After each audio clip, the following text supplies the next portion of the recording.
呢條片咧就會講到 impact of globalization of Hong Kong business 啊。咩 globalization 咧 ？globalization 咧就係全球化啦。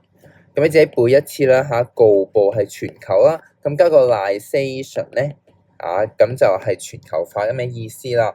咁咧我哋 total 咧會有5個 item 嘅5項嘅 ，OK。咁同大家寫咗先，第一個就係會競爭激烈咗啦 ，keen competition。第二個咧就係 international flow of capital， 咁係資金啦嚇 ，capital 資金。上邊 keen competition 都唔記得咗同大家寫，就係講緊激烈嘅競爭啦。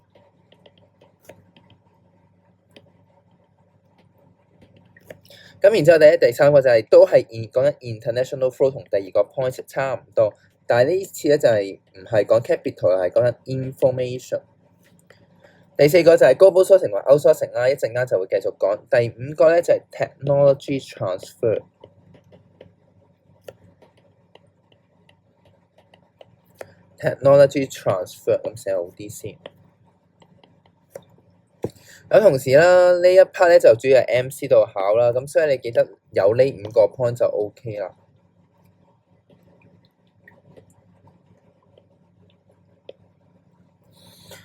好，咁你逐個睇先。咁咩叫做激烈嘅競爭啦？嗱，你諗下咯，以前就係講緊，其實我哋香港可能90年代嘅時候啦，未有全球化嘅呢個事發生。咁喺香港嘅一啲公司咧，主要都係香港本地人 set up 噶嘛。咁例如我哋以餐飲業為主啦，成個香港咧可能本地人開嘅餐廳咧就得2間。如果係 globalization 嘅時候，可能一啲麥當勞啊、KFC 啊呢啲外資企業咧，就一齊湧過嚟香港度起分店，咁就搞到咧成個香港咧就多咗公司咯。咁你越嚟越多公司由2間變做可能10間，甚至係100間，咁你哋唔同間公司咪要互相競爭咯。咁所以就競爭就激烈咗啦。咁可以係一個唔好嘅事嚟嘅，咁你同時都係一個好嘅地方啦。就係作為香港咧，你都可以去打入其他外國嘅市場嘅。例如好似 Casetify， 如果你知道嘅咧，咁就係一個香港嘅本地手機殼品牌啦。咁但係其實佢喺韓國、日本或者美國，其實佢哋都有自己嘅分店㗎。咁所以作為香港嘅本地鋪頭咧，其實都可以打入去到其他 country， 所以呢個都係一個優點嚟嘅。所以見我有個笑哈哈喺度啦。好，咁第二個咧就係 international flow of capital， 就講緊一啲嘅資金咧可以自由進出啊。咁點解啊？因為其實一來而家有網上銀行啦，咁你撳個掣就可以將你香港嘅資金轉過去美國嘅戶口，或者轉過去其他唔同國家嘅戶口咁樣，咁就相對上比較簡單。咁同時啦，咁對於我哋香港嘅公司有咩影響咧？就係對於 firms 嚟講咧，其實可以 raise capital from other country 啊，即係其實咧容許佢哋在不同國家集資，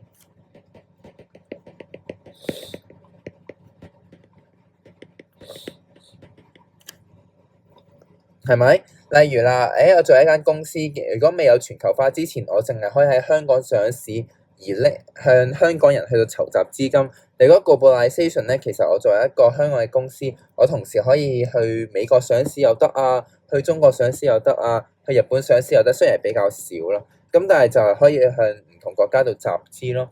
第二個啦，就係可以咧 diversify investment 啦，diversify 嘅意思咧就叫做分散投資，investment 投資，分散投資。咁例如啦，我而家咧就可以投資去，除咗投資喺香港之外，我可唔可以投資喺美國咧，或者喺英國咧？就咧我投資喺唔同嘅國家度，投資喺唔同國家嗰度。咁有投資唔同國家有咩好處咧？咁如果投資，譬如我投資美國1000蚊啦，3個國家各1000蚊。咁對比我淨係投資1000蚊喺香港有咩分別啊？咁你諗下喎，右邊咧係未有globalization開始，咁但係萬一如果香港成個經濟環境差咗咧，咁你1000蚊就蝕晒噶咯喎。咁但係如果唔係啦，咁如果你而家咧係分散去投資去3個國家，3個國家，咁其實你即使香港你蝕咗錢，咁你起碼你美國同埋英國啲錢你都未完全蝕晒，就係咁樣啦。咁第三個啦，就係 international flow of capital 啦，就係講緊更容易取得資訊。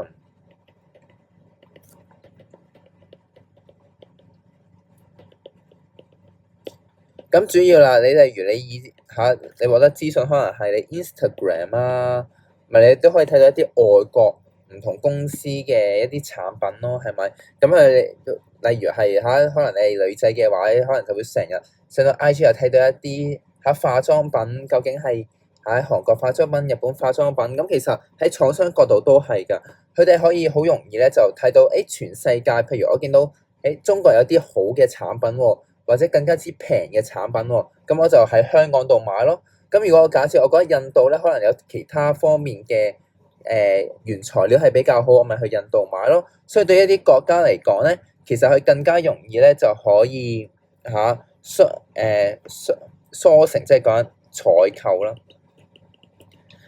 嗱，都係兩個方向嘅啫，一個咧就係 high quality。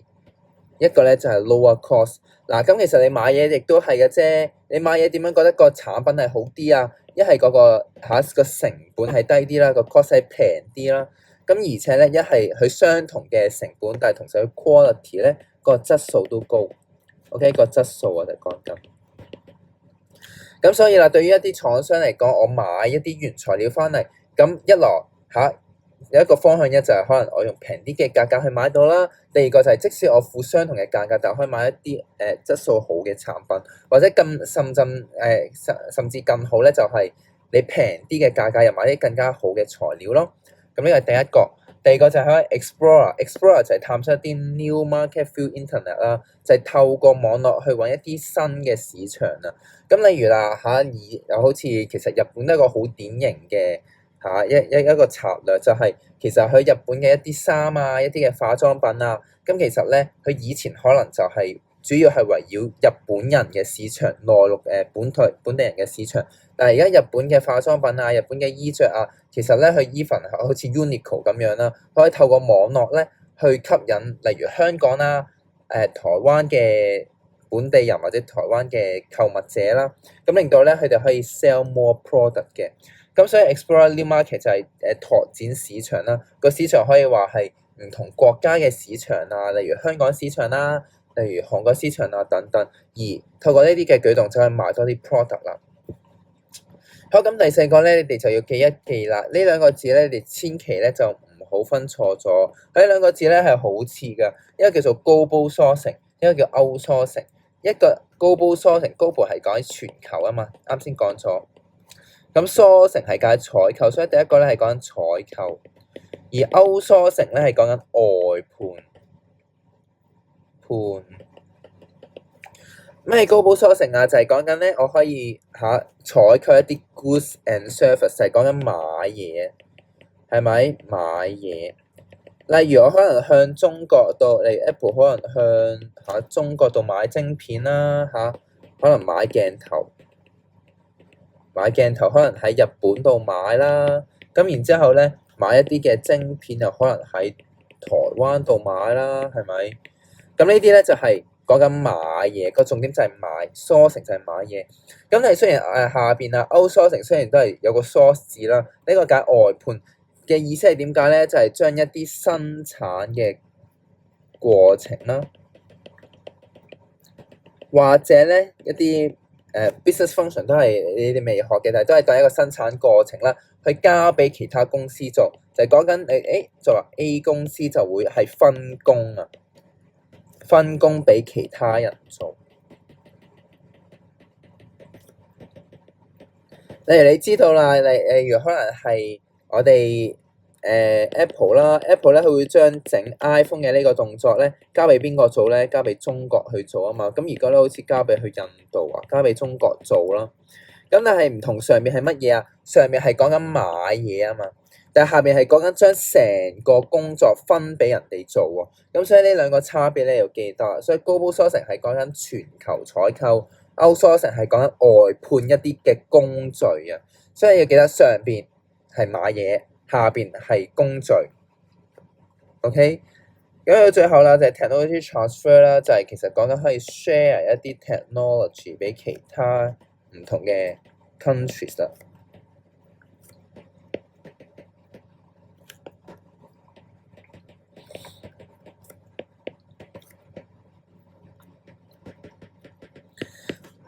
而家嘅唔同國家咧，講緊係可能美國啊，或者韓國啊、日本啊，佢哋都互相去交流，究竟佢哋科技上面，譬如 3D 打印技術啊，呢一啲就互相去交流，睇下點樣可以令到個科技先進啲咯。咁其實我哋科技先進啲有咩好處咧？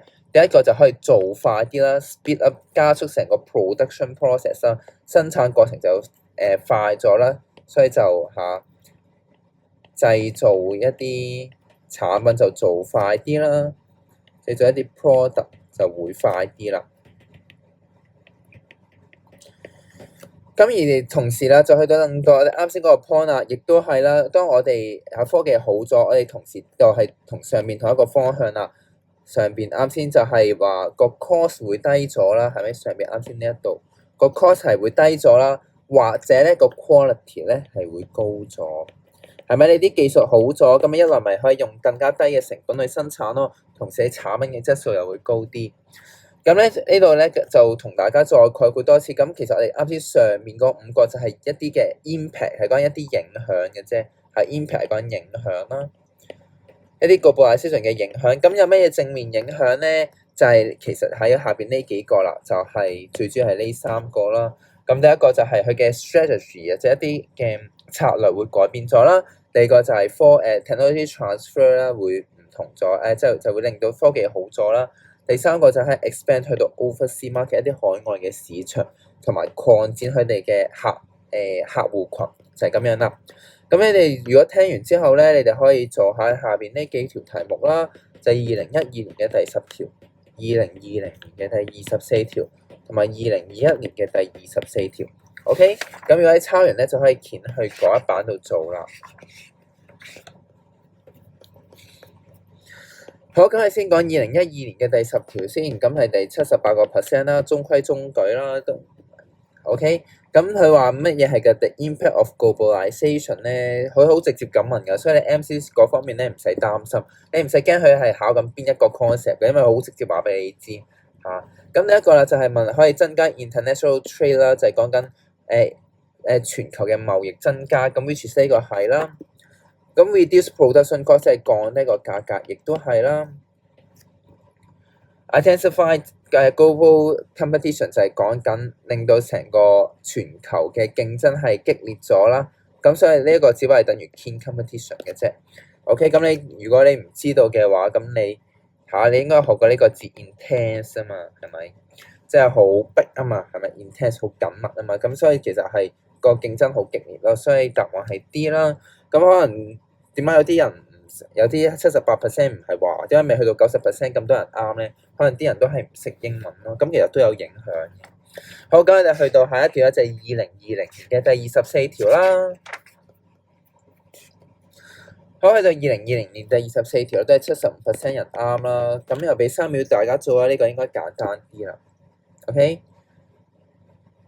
咁第一個啦，佢話咧邊個係一個 benefit，邊一個係好處 brought from globalization 啦。咁第一個啦就係 more source of capital，就係容易啲集資啦，係咪咧？咁係我哋話係啊嘛，容易集資，我哋啱先講過話係啦。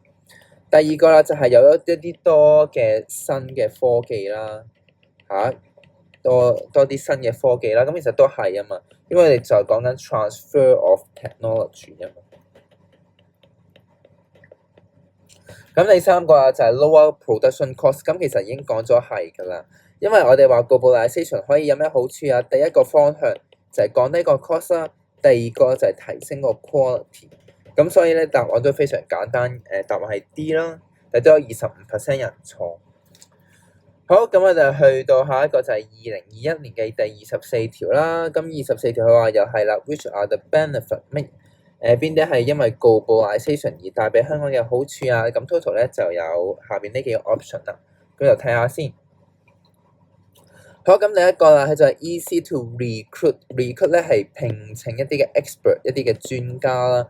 咁英文你都有學識 expert 係專家 recruit 咧係等於 hire 人請人咁解，所以 recruit expert from overseas 咁其實呢個係啦，係咪可以請人？呢個 which is 就係我哋講嘅 global sourcing 啦。所以咧，我哋啱先話 global sourcing，我哋採購咧，可能啱先都講漏咗。global sourcing唔單止就係採購一啲嘅原材料，或者採購一啲物品啊，其實咧，我哋採購或者我哋現實上面講咧，更加多係採購嘅一啲人才啊，去請人才。所以你見到一啲 Apple 嘅公司，佢哋好中意請一啲亞洲人啊，就因為佢哋覺得一啲亞洲人技術係會叻啲啦。咁雖然係我覺得某程度係算係 stereotype 嚟嘅一啲既定印象，但係唔知點解去得美國做嘅亞洲人，的確因為數學叻而俾人請。OK，咁第二個就係 cheaper supplies，即係一啲原材料嘅供應啦，一啲係平啲嘅原材料啦。咁其實係嚟㗎嘛。係咪？因為又係啦，我哋話低啲 cost， 同埋第二個方向就係個 quality 會高咗，所以一二都係啦。第三個就係 reduce competition， 就係講緊個競爭咧就會 reduce 就下降咗啦。咁呢個係錯啦，咁所以答案係一二啦。咁呢條78%，咁所以我覺得呢個呢一課唔係太深啦嚇，至呢一個 chapter， 咁所以都係好直接。咁你只要睇題目小心啲，識多啲英文就得啦。好，咁呢一條片就去到呢一度啦，辛苦晒大家。